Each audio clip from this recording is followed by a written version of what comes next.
Welcome to the deep dive. You know, if you've ever spent a Saturday afternoon realizing your meticulously measured cut list was wrong and $100 of hardwood is now basically firewood, Aw, that's a painful feeling. it's the worst. Yeah. And this deep dive is for you. Today, we're looking at that intersection of, creativity and cold, hard engineering and woodworking. Right. Our sources are this really targeted collection of material. It's designed to sort of accelerate the learning curve for any maker out there. That's a great way to put it.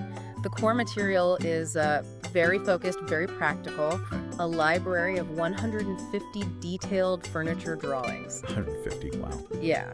And this isn't just a book of pretty pictures, it's an engineering resource, and it's aimed right at the DIY community.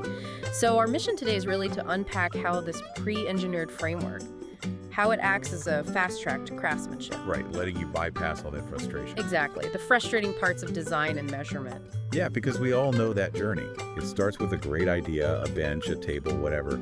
But the sources point out this huge gap between the great idea and holding a finished piece. And that gap is filled by one thing. Precision.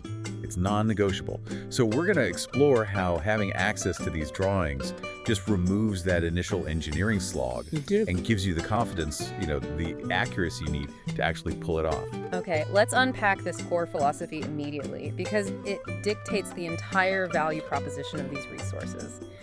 The sources state that woodworking starts with a great idea, but it's precision that turns that idea into a finished piece. The distinction there is key. It is. What's fascinating here is how the sources just immediately separate inspiration from execution. Inspiration's easy, right? Everyone has ideas. Right, but execution is difficult. An inspired concept, like the perfect mid-century modern coffee table you see in your head, it's just potential until it meets meticulous engineering.